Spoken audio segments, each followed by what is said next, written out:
deux jeunes et anciens, deux jeunes qui sont là pour s'aguerrir et puis pour prendre le relais après les grands événements qui vont arriver, championnat du monde et Jeux Olympiques. Il y avait bien évidemment une équipe de France dans ce relais avec Patrick Rémy, Claude Pierrat, Hervé Ballan et Stéphane Azambre. Ces quatre coureurs ont pris la 9e place. Cela situe, disons, à peu près la valeur du fonds français actuellement. Disons que c'est la valeur actuelle. Il faut dire que cette équipe s'est moyennement comportée. Il y a eu une bonne satisfaction. C'est Patrick Rémy qui, au premier relais, est arrivé 7e à une poignée de secondes de la tête. Par contre, les autres coureurs ont tourné en dessous de leurs possibilités. Victoire donc de Forsberg et surtout de l'équipe soviétique dans ce relais 4 fois 10 km. Là, c'est certain, comme on peut le voir, là, les deux coureurs sont en train de s'observer pour donner tout ce qu'ils ont pour le sprint final, puisque maintenant, la première place étant acquise, il leur faut se battre au maximum pour essayer d'obtenir la 2e place.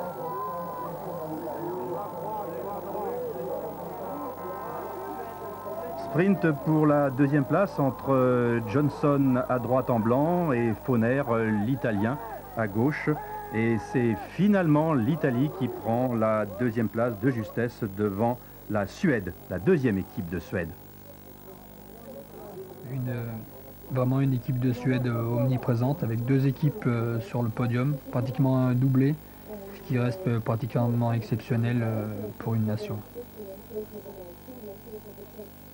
On peut voir quand même que les écarts sont vraiment moindres après pratiquement 1h45 de course.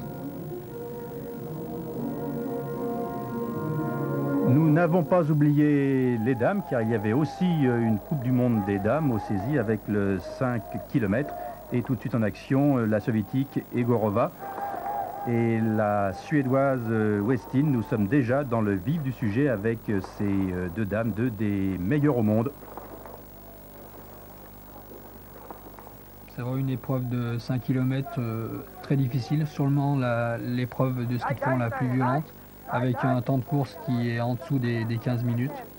Marie-Pierre Guilbault, une des jeunes Françaises ayant participé à cette Coupe du Monde. Voilà, en plus, elle a le désavantage de partir dans les premières. Il faut qu'elle fasse sa trace et puis elle bénéficie d'aucun point de repère par rapport aux meilleurs. Egorova que nous retrouvons après 6 minutes de course. Egorova qui prendra la 2e place de ce 5 km. Et Westin, la 3e. Une course féminine comme la course des hommes qui est dominée aussi par l'Union soviétique. Cette année, c'est vraiment l'année de l'Union soviétique qui d'habitude est très discrète en début de saison. C'est aussi un peu l'année de Belmondo, l'italienne, le meilleur rapport poids-puissance, m'avait dit tout à l'heure. C'est en effet un très petit gabarit qui arrive, comme on le voit dans cette montée, à faire d'énormes foulées.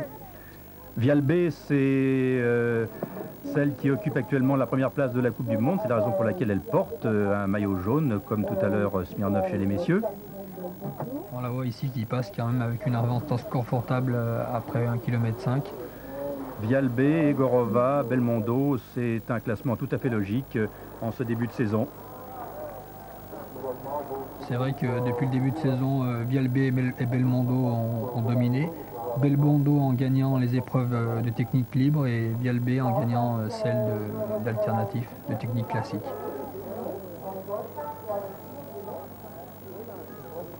Egorova qui va prendre la 2e place en moins de 15 minutes sur 5 km.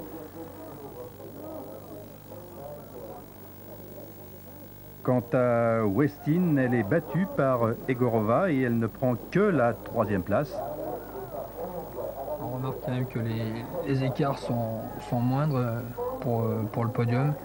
Par contre, comme on le verra tout à l'heure, Yelena Vialbé a fait quand même un trou de 20 secondes, ce qui est quand même exceptionnel sur une course de 5 km. La dernière ligne droite pour Belmondo, qui a perdu la trace, là, une fraction de seconde, c'est la fatigue, bien qu'elle termine elle aussi très très vite. mais elle ne pourra se classer que 4e, ratant le podium pour 7 secondes. C'est dommage pour l'intérêt de la course-poursuite que Stefania Belmondo se retrouve à plus de 30 secondes de la première place, ce qui veut dire qu'elle aura d'énormes difficultés pour jouer la gagne sur l'épreuve de 10 km skating qui va suivre.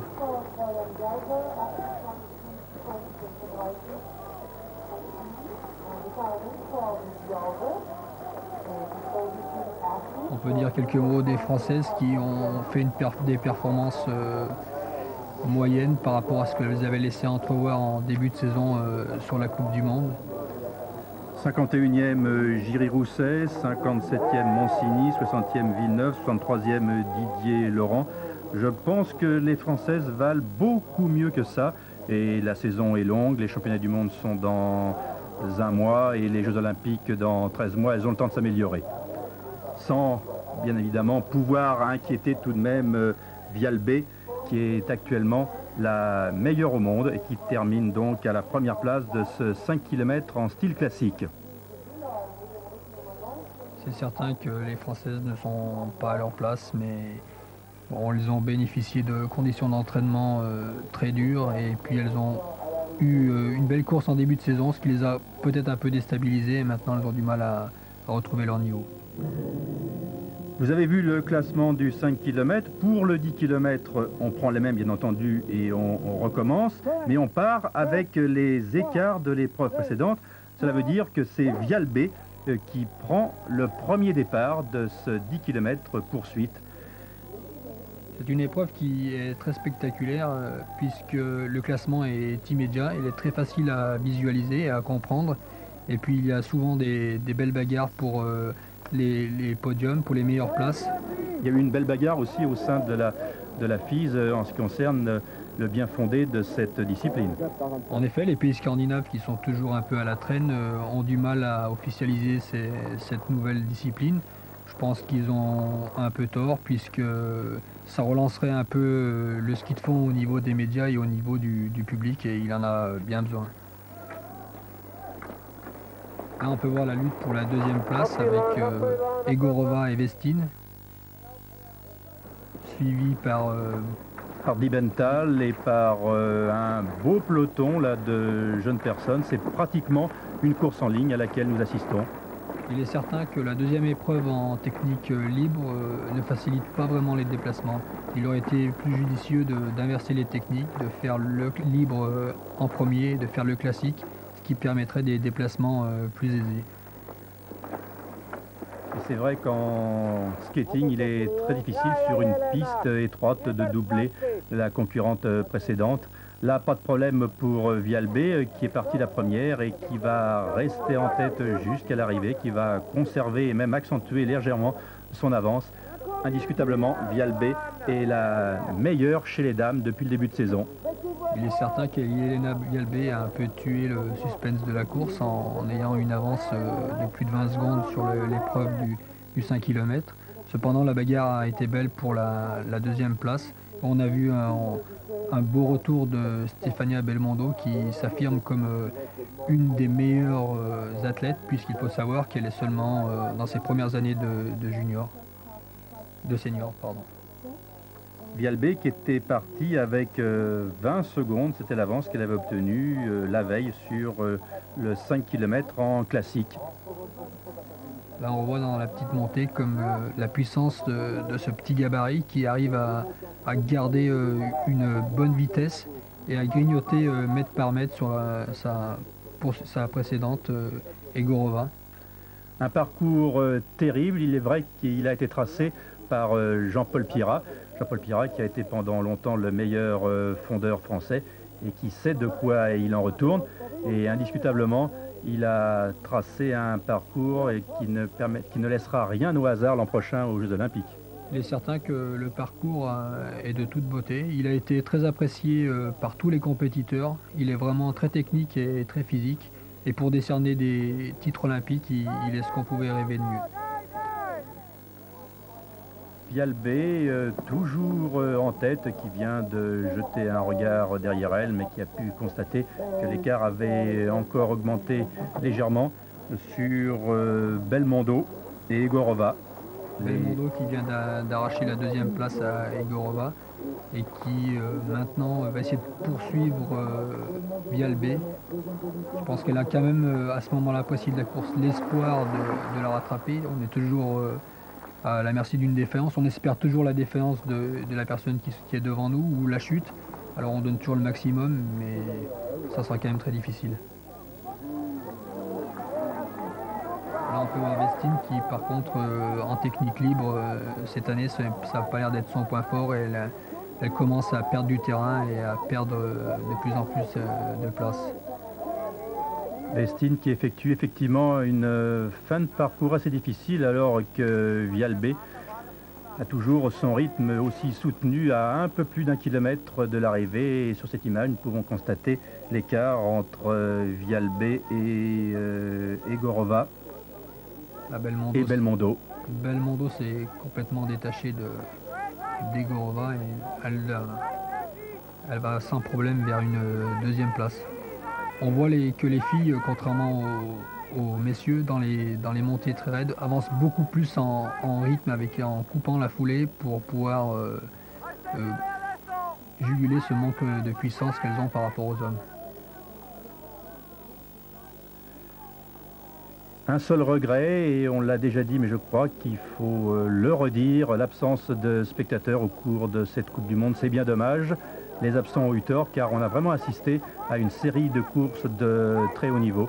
Il faut espérer que la proximité des Jeux Olympiques incitera le public français à venir au bord des pistes, encourager les Français, ce qui est déjà le cas en Italie. Il est vrai que les Italiens ont quand même un avantage sur l'équipe de France, c'est qu'ils bénéficient de toute une horde de supporters.